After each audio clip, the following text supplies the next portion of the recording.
صبح کا وقت ہے، باپ بیٹے جاگنگ کر رہے ہیں بیچ پر. بیچ سمجھتے ہو؟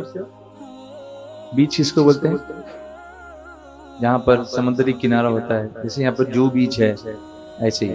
اس دن کچھ ہوائیں زیادہ چل رہی تھیں، سمندر بالکل افان پر تھا، شباب پر تھا، اور اس نے کچھ اس طرح سے ہوائیں چلی پانی میں کہ کچھ مچھلیاں، بہت ساری مچھلیاں آ کے کنارے پہ پڑ کے تڑپنے لگیں.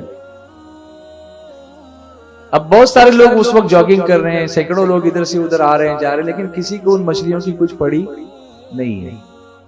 وہ بچہ جو اپنے باپ کے ساتھ جاگنگ کر رہا ہے، اس نے دیکھا کہ مچھلیاں تڑپ رہی ہیں، اور پانی کے بغیر مچھلی تو زندہ نہیں رہ سکتی. تو اس نے ایک ایک مچھلی کو اٹھا کے پانی میں ڈالنا شروع کیا. باپ نے پوچھا کہ واٹ آر یو ڈوئنگ، کیا کر رہے ہو؟ کہا کہ ان مچھلیوں کو پانی میں ڈال کے ان کی جان بچانے کی کوشش کر رہا ہوں. ارے بیٹا، ہزاروں مچھلیاں پڑی ہیں، تو اکیلا کیا کرے گا، کیسے کر سکے گا؟ بولے کوشش تو کروں. بچہ یہ کہتا ہے کوشش تو کروں. کہا یار نہیں کرے گا تو کیا فرق پڑتا ہے؟ ہم لوگ بھی ایسے سوچتے ہیں، کیا فرق پڑتا ہے؟ تو بچے نے کہا ابا مجھے فرق نہیں پڑتا، لیکن ان مچھلیوں کو پڑتا ہے. جتنی بچیں گی ان کو تو فرق پڑتا ہے نا. باپ کی سمجھ میں بات آئی. کہا اچھا بیٹا بات تو صحیح ہے، چلو میں بھی کچھ کرتا ہوں. تو اس نے کرنا شروع کیا. اس کو دیکھ کر دوسرے بھی لگ گئے، اور دیکھتے دیکھتے بیچ صاف ہو گیا. اگر وہ نہیں کرتا تو مچھلیاں بھی مرتی اور وہاں سڑ کر بدبو پھیلتی اور گندگی ہوتی. یہی حال ہمارے کہ اکیلا میں کچرا نہیں پھینکوں گا تو کیا فرق پڑتا ہے، سبھی تو پھینکتے ہیں نا. میں نہیں اٹھاؤں گا تو کیا فرق پڑتا ہے، میونسپلٹی تو اٹھاتی ہے نا. ایسا نہیں ہے، اپنے حصے کا کام کرو. صفائی آدھا ایمان ہے. ہمارے محلوں میں صفائی تو آدھا ایمان کہاں گیا؟ آلریڈی ہاف تو گیا. گیا سے مراد یہ مت سمجھیے کہ میں کوئی فتویٰ لگا رہا ہوں، لیکن ایک سمجھانے کے لیے بات اس کر رہا ہوں. صفائی نصف ایمان ہے، النظافۃ نصف الایمان. آپ جس جگہ پر محفل نعت کر رہے ہیں، جس جگہ پر درود کی محفل کر رہے ہیں، آپ کو پتا ہے کہ ایسی جگہ جہاں پر بدبو ہو وہاں درود پڑھنا مکروہ ہے. کچھ ایسے مقامات ہیں جہاں درود شریف نہیں پڑھنا چاہیے. اس میں سے ایک جگہ وہ ہے جہاں پر گندگی ہو، کیونکہ حضور پاک ہیں اور درود بھی درود پاک ہے. تو جگہ بھی پاک رکھو. تو کیوں ہم ایسا کرتے ہیں کہ ہمارے محلے گندے؟ آپ کہیں گے ہاں میونسپلٹی والے کام نہیں کرتے، لیکن کچرا پھینکتا کون، راستے پہ ڈالتا کون؟ وہ تو ہم ہی ڈالتے ہیں نا. محلہ ہمارا، راستہ ہمارا، گندگی ہم ہی کریں اور دوسرے اٹھائیں. ٹھیک ہے ان کا کام ہے، لیکن ان کی بھی ایک لمٹ ہوتی ہے نا، کتنا اٹھائیں گے. ابھی اٹھا کے گئے پھر آپ پہ ڈال دیا. تو کیوں نہ ہم ایسا کریں کہ ایک مذہبی کام سمجھ کر اس کا شروع کریں کیمپین کہ ہم اپنا اطراف کا علاقہ سب پاک رکھیں گے، گھر بھی پاک رکھیں گے تو دل بھی پاک ہوگا، اور پھر نماز بھی ہماری پاک ہو جائے گی انشاءاللہ. ہمیں گندگی میں رہنے کے بعد اچھے خیالات نہیں آتے، اس بات کا خیال رکھو. پاکیزہ بدن میں پاکیزہ خیالات آتے ہیں.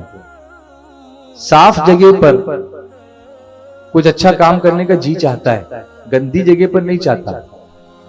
ٹوائلٹ میں کچھ پڑھنے کا حکم ہے نہیں، سلام کا جواب بھی نہیں اگر ٹوائلٹ کے اندر ہو. کیوں؟ گندی جگہ ہے. تو گندگی کو نکالو، چاہے وہ گندگی کچرے والی ہو، چاہے وہ گندگی فکری گندگی ہو، چاہے وہ گندگی خیالات کی گندگی ہو، چاہے وہ گندگی شرک کی گندگی ہو، چاہے وہ گندگی بدعتوں کی گندگی ہو، چاہے وہ گندگی گناہوں کی گندگی ہو. اسلام پاکیزگی کا نام ہے. تو ہمیں اس پر دھیان دینا چاہیے ایک مذہبی فریضہ سمجھ کر. مجھے امید ہے کہ آئندہ میں اس علاقے میں کبھی بھی آؤں گا تو انشاءاللہ یہاں پر انقلاب دیکھنے کو ملے گا کہ یہ وہ محلہ ہے جہاں صفائی پائی جاتی ہے، یہاں مسلمان رہتے ہیں. کوئی آئے, آج ہماری پہچان کیا بنی ہوئی, جہاں گندگی اور کچرے کا ڈھیر دکھا لوگ سمجھتے ہیں کہ یہاں مسلمان رہتے ہیں. اس کے اپوزٹ ہونا چاہیے کہ لوگ جا کے دیکھیں ارے اتنا صاف علاقہ, جی ہاں یہاں مسلمان رہتے ہیں. یہ ہونا چاہیے, اور وہ عادتیں بچپن سے ہی ہمارے اندر انکلکیٹ ہونی چاہیے. میں یورپ میں سفر کرتا ہوں, وہاں اگر آپ گاڑی میں کار میں سفر کر رہے ہوں اور کسی نے چوئنگم دیا آپ کو, تو بچوں کو بچپن سے یہ ہدایت ہوتی ہے کہ you are not suppose to throw this chewing gum outside your car. آپ چلتے چلتے ہم کیا کرتے ہیں, گاڑی کی کان نیچے کے پھونک دیا ایسے ہی, وہ چوئنگم اڑ گیا کدھر بھی.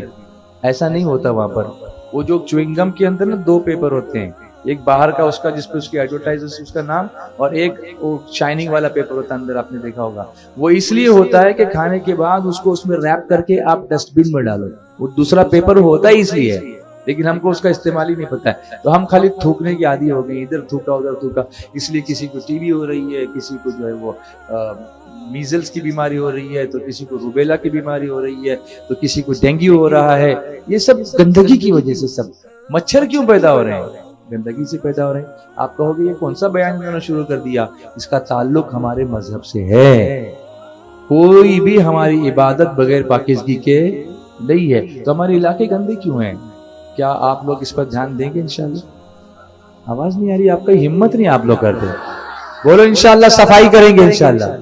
بلکہ گندگی یہاں نہیں پھینکیں گے, جہاں پھینکنے کے لیے جو ڈسٹ بن ہے اسی میں ڈالنا ہے. اللہ نے بھی جو جسم بنایا اس میں گندگی کے لیے الگ اعضاء رکھے ہیں, پورا سسٹم ہی الگ رکھا ہے. جو آنتوں کا سسٹم ہے, پھیپڑے میں گندگی نہیں آتی, دل میں نہیں آتی, وہ انٹسٹائن میں آتی ہے, کیونکہ اس کا راستہ وہی ہے, وہ اسی کے لیے بنایا ہوا ہے. اگر وہ انٹسٹائن کی گندگی اگر لنگز میں آ جائے تو انفیکشن ہو جائے گا. تو اللہ نے بھی سسٹم جو بنایا اس میں الگ الگ کمپارٹمنٹس رکھے کہ جو جس کام کے لیے وہی کرتا ہے. لیکن ہم ڈسٹ بن رکھا ہوا ہے اور اس کے باہر پھینکتے ہیں, تو گویا انٹسٹائن سے باہر نکال کے ہم اسٹمک میں گندگی ڈالتے ہیں. یہ غلط ہے نا, اس کو بدلنا چاہیے. تو کیا بدلنے کی کوشش